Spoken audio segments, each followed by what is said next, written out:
Hi guys, it's your host Doomy here. Today on the Neighbour Network, we're diving into the bizarre world of the 19th century spiritualism to uncover the truth behind these ghostly encounters. Turn down the lights, open your mind, and let's step into the unknown. Don't forget to hit the like and subscribe button. Let's explore the mysteries together. Welcome to the Neighbour Network, where we explore the strange, the mysterious, and the unexplained.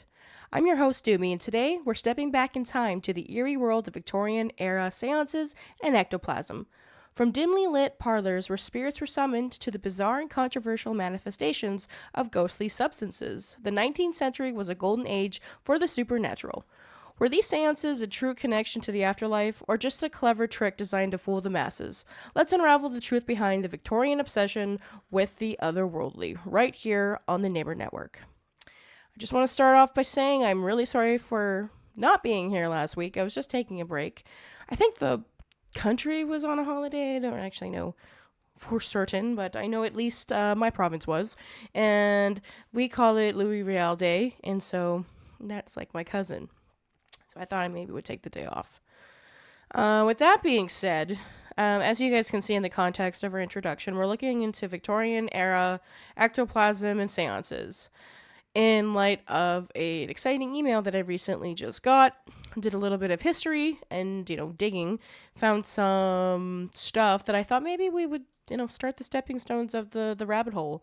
So here we are first taking a look at haunting tales of Victorian era ghost seances and spiritualism. I haven't watched this video, but it looks like there's a warning, so if you're going to get queasy or, you get freaked out by anything like super easily, then maybe this isn't the video for you. I don't really know what to expect, but I do know that ectoplasm is not a necessarily pretty sight to see.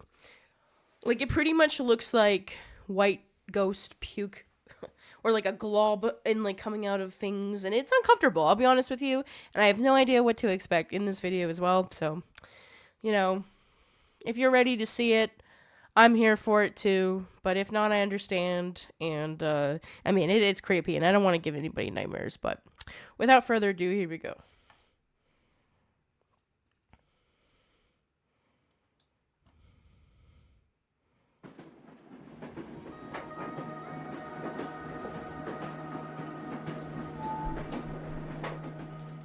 The Victorian era was a time of rapid industrialization and massive social change. It was also an era that was deeply fascinated by the supernatural. Ghosts haunted the pages of popular literature, seances became fashionable among the elite, and spiritualism promised contact with the afterlife. But why did the Victorians, with their increasing scientific advancements and rationalist outlook, become so captivated by the world of spirits and spectres? What drove men and women of the 19th century to gather in darkened rooms, hoping to hear the voices of their dearly departed? How did this blend of belief and skepticism shape their culture, and what legacy did it leave behind? Today, I'm going to look into the heart of this fascinating period to explore these questions and more. I'll uncover the societal anxieties that fueled ghost stories and examine the literary techniques that made them so compelling. I'll also step into the séance rooms where mediums claim to bridge the gap between the living and the dead, and investigate the scientific efforts that tried to explain these paranormal phenomena.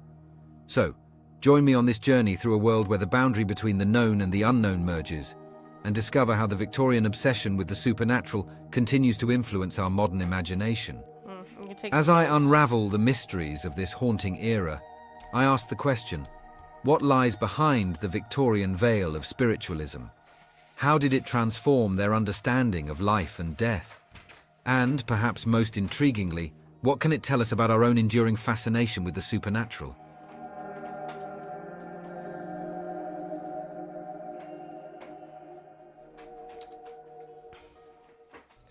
Now, also, let me just say that if you see somebody doing a seance or whatever your interpretation of seance is,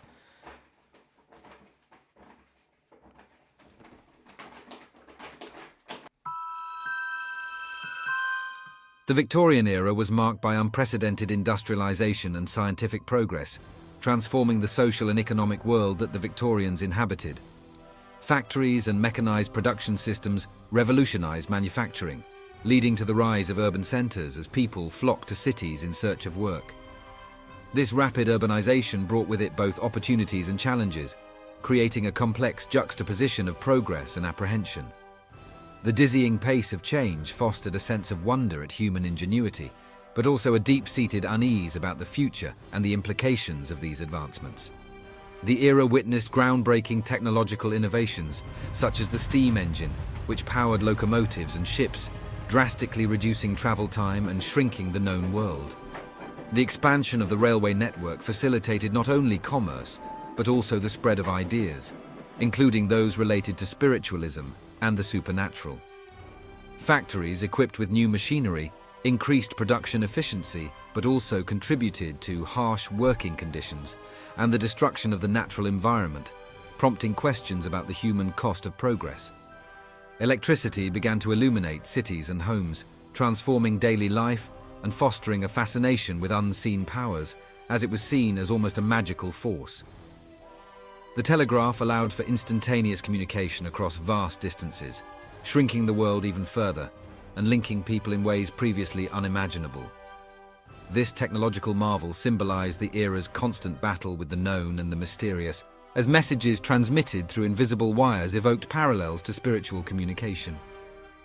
While these advancements heralded a new era of progress, they also engendered collective anxiety. The relentless pace of change disrupted traditional ways of life and brought about a sense of alienation and loss of control. This anxiety often manifested itself in a heightened interest in the supernatural, as people sought comfort and meaning in the face of an uncertain future. Ghost stories and tales of the paranormal became a way to grapple with these fears, offering both an escape and a means to explore the consequences of unchecked industrial and scientific expansion. The Victorian fascination with the supernatural can be seen as a response to the era's existential questions. As the physical world became more understood and controlled through science, the metaphysical realm offered a space where mystery and wonder still reigned. The supernatural provided a counterbalance to the mechanistic view of the world, suggesting that not all could be explained by reason and logic. The rise of photography and telegraphy exemplified the era's blend of scientific curiosity and mystical beliefs. Photography, with its ability to capture images of the living, soon extended to attempts to capture the dead. Spirit photography emerged as a phenomenon where photographers claimed to capture images of ghosts or spiritual entities in an attempt to blend the scientific with the supernatural.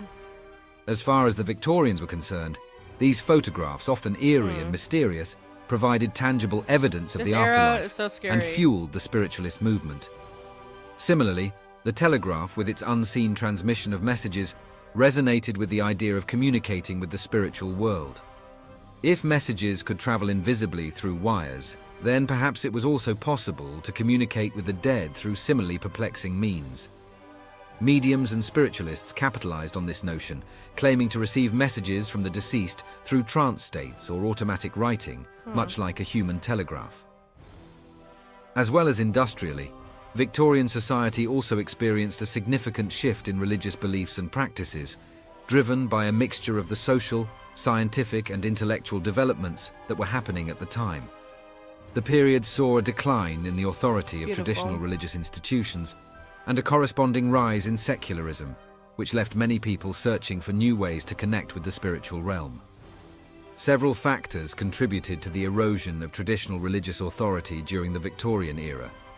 The scientific advancements of the time, particularly in fields such as geology, biology, and astronomy, challenged long-held biblical interpretations of the natural world. Charles Darwin's theory of evolution, which was published in his 1859 work On the Origin of Species, posed significant questions about the creation narrative and humanity's place in the universe. These scientific discoveries undermined the literal interpretations of religious texts, causing many to question the church and its teachings.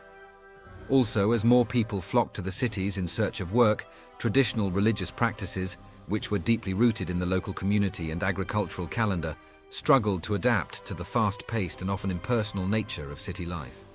This disjunction contributed to a decline in regular church attendance and religious observance. As the influence of traditional religious institutions waned, secularism began to take root.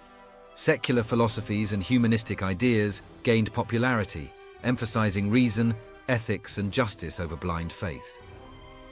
Intellectual movements such as utilitarianism, championed by figures like Jeremy Bentham and John Stuart Mill, promoted the idea that human welfare could be improved through rational thought and scientific progress, rather than religious doctrine.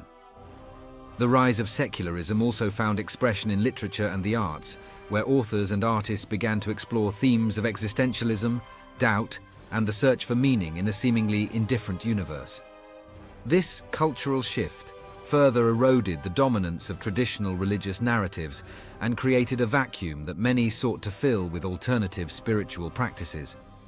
In this context of religious uncertainty and secularization, spiritualism emerged as a compelling alternative. Spiritualism promised direct communication with the dead, offering a form of spiritual assurance and continuity that was increasingly absent from conventional religious practices. Through mediums and séances, spiritualism provided a tangible and experiential approach to the supernatural, appealing to those who felt disconnected from traditional forms of worship. Spiritualism was particularly attractive because it seemed to bridge the gap between science and faith. Many spiritualists claimed that their practices could be empirically verified, drawing on the era's fascination with the scientific method. The use of séances, spirit photography, and other phenomena was often presented as evidence that could be investigated and validated, giving spiritualism a veneer of credibility that appealed to both the devout and the skeptical. While spiritualism challenged traditional religious authority, it also continued and reinterpreted many religious traditions. It's cool blade. For example, the concept of an afterlife was central to both spiritualism and Christianity, but spiritualism offered a more interactive and immediate connection with the deceased. This direct communication with spirits was seen by some as a more democratic and personal form of spirituality, free from the hierarchical structure of the church. Furthermore, spiritualism retained many of the moral and ethical teachings of Christianity. Mediums often conveyed messages from spirits that emphasized virtues such as charity, humility, and forgiveness.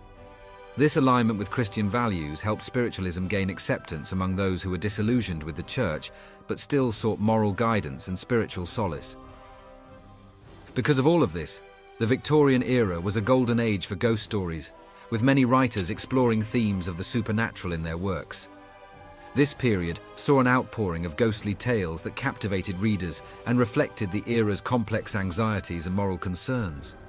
These works not only entertained, but also offered deep and meaningful insights into the human condition. Charles Dickens was one of the most prolific and celebrated authors of the Victorian era, and often incorporated ghostly elements into his stories. Perhaps his most famous ghost story is A Christmas Carol, written in 1843, which features the spectral visits of Jacob Marley and the ghosts of Christmas past, present, and yet to come. These apparitions serve as catalysts for the protagonist Ebenezer Scrooge's moral awakening. Dickens used the ghost to symbolize the weight of guilt and the possibility of redemption, reflecting contemporary concerns about social justice and personal responsibility. In addition to A Christmas Carol, Dickens wrote several other ghost stories such as The Signal Man and The Haunted Man and the Ghost's Bargain, which similarly explore themes of remorse and the consequences of one's actions. A close friend and collaborator of Dickens was Wilkie Collins. As a writer, he also made significant contributions to the ghost stories genre of Victorian literature. Collins's works, including The Woman in White from 1859 and The Haunted Hotel, published in 1878, often blurred the lines between reality and the supernatural, creating a sense of psychological tension. In The Woman in White, the ghostly figure of Anne Catherick is a harbinger of hidden truths and unresolved injustices. Collins used the supernatural to look into issues of identity, madness, and the social position of women, offering a critique of Victorian society's rigid norms and the often unseen impact of personal traumas. Another author who wrote about the supernatural is M.R. James. Although he was slightly later than Dickens and Collins, he is considered a master of the ghost story. His tales, such as Oh Whistle and I'll Come to You, My Lad, and Casting the Runes, show a great deal of subtlety and psychological depth. James's stories often involve scholarly protagonists who uncover ancient curses or malevolent spirits through their intellectual pursuits. These narratives highlight the dangers of hubris and the thin veneer of civilization that can be easily disrupted by the supernatural. James's meticulous attention to detail and his ability to evoke a sense of creeping dread made his ghost stories profoundly influential and enduringly popular. The ghost stories of the Victorian era often mirrored the anxieties of a rapidly changing society. The Industrial Revolution brought about significant social upheaval, creating a sense of dislocation and uncertainty. Ghost stories provided a means to explore these fears in a symbolic and often cathartic manner. The presence of ghosts in these tales frequently represented unresolved issues from the past, whether personal, social, or historical, that continued to haunt the present. Victorian ghost stories were not just about scaring readers. They were also a means to engage with and critique the moral and social issues of the time. The supernatural elements in these stories provided a powerful metaphorical framework to discuss topics such as poverty, inequality, and the status of women.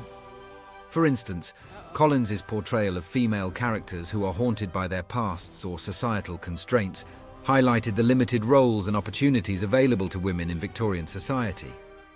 In M.R. James's stories, the ghosts often serve as a warning against intellectual arrogance and the neglect of moral responsibilities. His tales suggest that an over-reliance on rationality and science, without an acknowledgement of the unknown and the spiritual, can lead to dire consequences. It was during the Victorian era that séances emerged as a widely popular form of both entertainment and spiritual practice. These gatherings, where paying customers attempted to communicate with spirits through a medium, captured the public's imagination. The origins of séances can be traced back to the early 19th century, with their popularity spreading rapidly across Britain and America. One of the pivotal moments in the rise of séances was the activity of the Fox sisters, Maggie, Kate, and Leah. Now, this is something that I'm going to pay attention to because the Fox sisters are actually something I saw mentioned multiple times in lots of different sort of, articles and blogs that I've read or videos that I've watched. So I don't know a lot about them, but they are mentioned, so I'm excited about this part. In the 1840s, the sisters claimed to communicate with a ghost through mysterious rapping sounds in their home in Hydesville, New York. Their public demonstrations of these supernatural communications sparked widespread interest and led to the establishment of spiritualism as a movement. The Fox sisters' performances drew large audiences and inspired many others to pursue mediumship. Famous mediums like Florence Cook further popularized séances by employing various techniques to convince their audiences of their abilities. Florence Cook became well known for her alleged materialization of a spirit named Katie King, who would appear during séances. Techniques used by mediums included spirit rapping, table turning, automatic writing, and materializations, where apparitions were said to physically manifest in the room. These performances were often dramatic and carefully staged to enhance the illusion of genuine supernatural contact. Séances were not just spiritual endeavors, but also significant social events. They were often held in private homes, where the hosts would invite friends, family, and notable members of society to participate. Imagine that's like High society. You know what? That's the kind of party I like. I don't know why we don't do this stuff anymore. Like, when was the last time somebody invited you to a fucking good old-fashioned dinner and seance party? Not enough. Not enough. I have not been invited to one. Society's fascination with séances added an air of prestige and legitimacy to these gatherings. For many, attending a séance was both an opportunity to explore the mysteries of the afterlife and a chance to engage in an exclusive social activity. The allure of communicating with the dead extended beyond the general public, as it also captivated many scientists and intellectuals of the time. Figures such as Sir Arthur Conan Doyle and William Crookes, who was a respected chemist and physicist, were deeply intrigued by the potential of spiritualism. These individuals conducted various experiments to test the validity of mediums' claims, seeking to apply scientific rigor to the investigation of paranormal phenomena. William Crookes, for instance, conducted experiments with Florence Cook and other mediums, documenting his findings and initially offering some validation of their abilities. However, the period was rife with controversies and exposure to fraudulent practices. Techniques such as hidden accomplices, secret mechanisms, and simple deception were uncovered, revealing that many mediums exploited their audience's willingness to believe. Despite these exposures, the era's fascination with spiritualism persisted, highlighting the tension between belief and skepticism. This era saw a struggle between the want to believe in the supernatural and the new understanding of the world that was emerging due to scientific discoveries. While many were convinced of the authenticity of spiritualist phenomena, others were determined to debunk what they saw as charlatanism. This tension underscored the Victorian approach to the supernatural, reflecting broader societal conflicts between tradition and modernity, faith and reason. Overall, the Victorian era's unique blend of industrial progress, scientific curiosity, and shifting religious sentiments led to a deep fascination with the supernatural. This era's ghost stories and seances provided both entertainment and spiritual solace, reflecting societal anxieties and concerns, while scientific investigations into spiritualist claims highlighted the era's tension between belief and skepticism. Victorian spiritualism was a huge influence on art and popular culture, leaving a legacy that continues to influence contemporary society's enduring interest in the supernatural and the quest for understanding life's mysteries. And even to this day, the fascination that the Victorians had for the supernatural has influenced modern horror, both in literature and on screen. Content maybe may contain topics related to S word and SH word, okay? So make sure if you get uncomfortable with this again, please do not proceed. But we are going to proceed.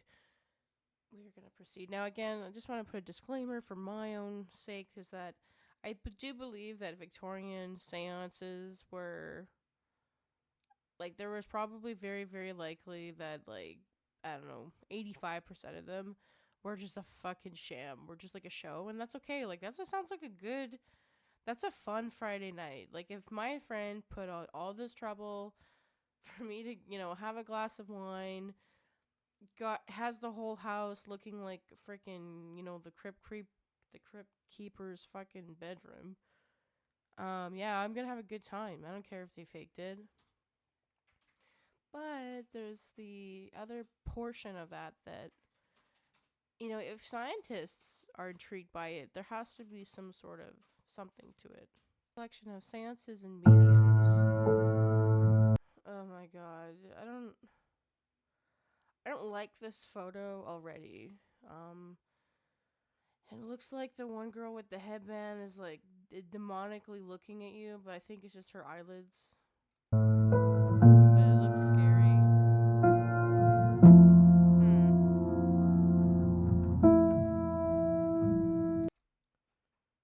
Huh.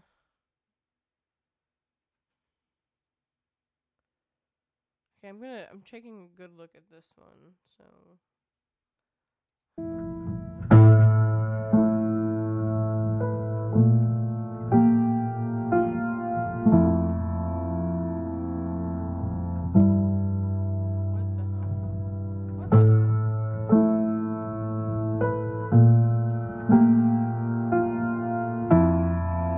Like, what kind of, like...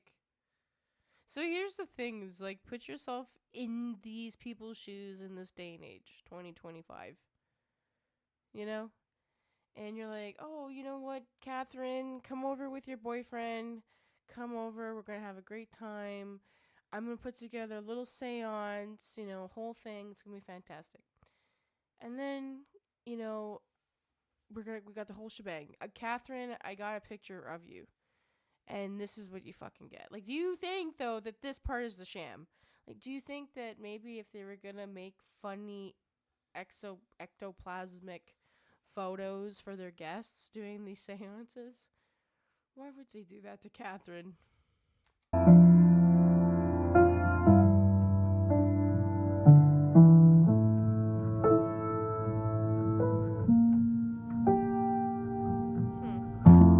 This, I believe, actually, I think that this is actually a really, really interesting photo.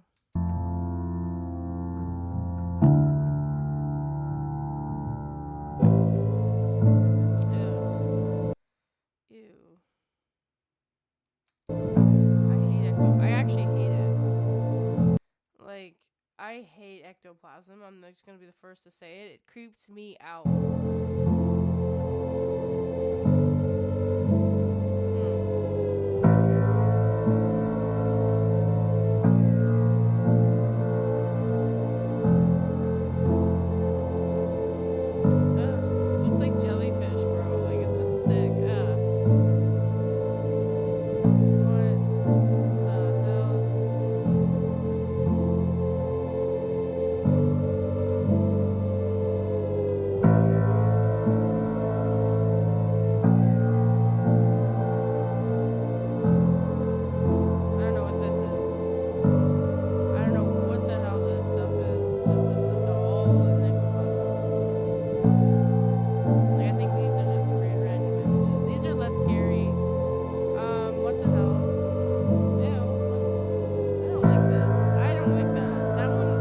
picture scares the fucking shit out of me.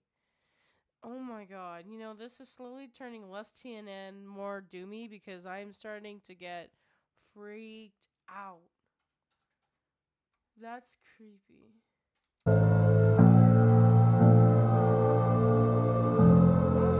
Huh. What the heck? What the heck, you know?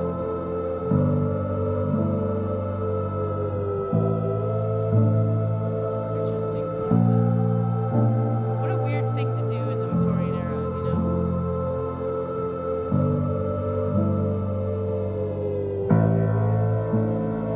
Oh, levitation.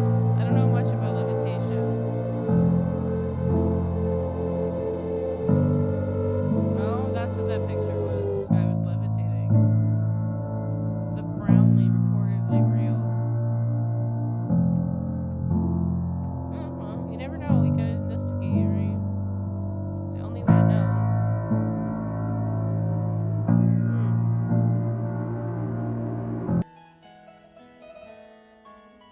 Like, why are there so many of these? You know what I mean? Like, what the hell? Obsessed with the dead. It's so interesting.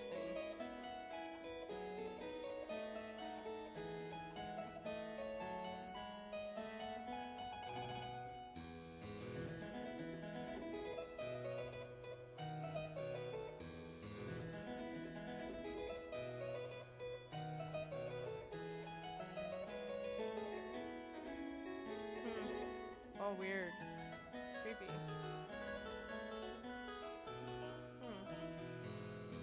You take your auntie and uncle to a seance vibes.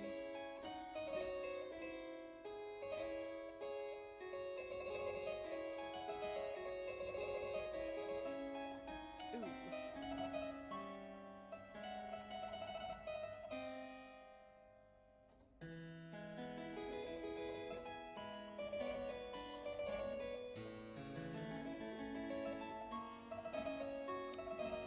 What in the world? No, that's just creepy.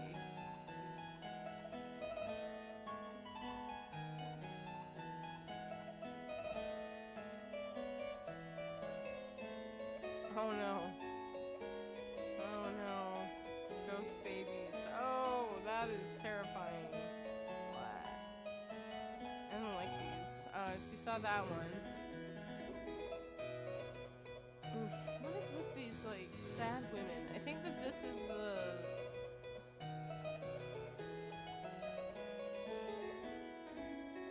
Weird, they're always in this veil. This lady in this veil. Oh, ew. Ew, wait a minute. We're going back on that. Ew. Hold up.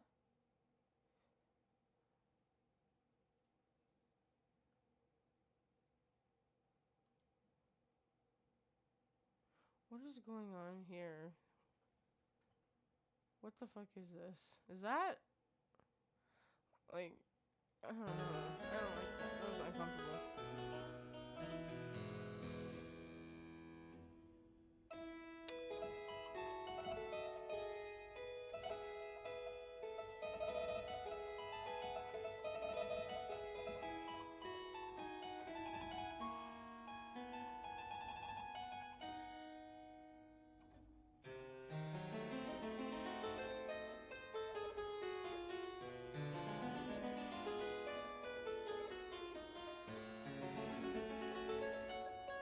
You know, and up until pretty much I got this email, I didn't really know anything about the Victorian era. I didn't really pay a lot of attention to it. Little did I know that I had such a, you know, fruitful history in my own backyard about it, and there's such a large, broad history online and in general about how these people were obsessed with the dead. And I don't know. This is just kind of a really cool thing that came to be, and one of those things I think it was meant to be types of things, because like I don't know, I was like fairly into ghosts and the paranormal when I was growing up, and but never really realized exactly like how lucky I am to live in a place where, I mean, I wasn't lucky, but like I'm lucky enough to live in a place where there's a lot of history and stuff, you know. You know, the Victorian era was between 1837 and 1901. We know that seances and spiritualism they were widespread across the Western world. And because I live in Canada, I'm mostly just kind of thinking of Canada, keeping that in mind. Hopefully, probably, we'll expand to the United States eventually. But you know what? Many people still communicate with the spirits, and their influence from that Victorian era, it's still growing. There's a spiritualist movement now. It did begin in the United States in the 1840s. Spread around, of course, to us, the United States neighbor, Britain, and elsewhere, of course. The role in the seances in the Victorian society that I understand is largely having to do with mourning the death of loved ones. That culture was I guess kind of huge that day or that time in that day and age. Probably because they were kind of coming off, correct me if I'm wrong, but coming off an industrial age, now coming into a scientific age, and I think has every right for folks to kind of question if there's something in the great beyond. What happens when we die? We can kind of think about it now because we're not working as hard. It's not just as easy as, you're a baby, you turn into adults, you have a baby, and then you die. It's not unreasonable to think that even folks back then that, if you would argue that didn't have what we have in terms of access to information these days, still questioning these things, A lot of scientific and religious interests in it. And I think that is important. In any conversation, it's always important to, if it calls for it, just question it. The unknown is not that scary. Mind you, there's always the chance there's going to be a lot of fraudulent, situations, but that literally could be with anything. I think we've all learned that even the most reliable of people or sources or sometimes in life become disappointing and fraudulent or whatever the case is. With that being said, that's it for this episode of the Neighbour Network. Victorian Séances and Ectoplasm may be relics of the past, but the mystery surrounding them still lingers. Were they a real glimpse into the afterlife or just an elaborate illusion?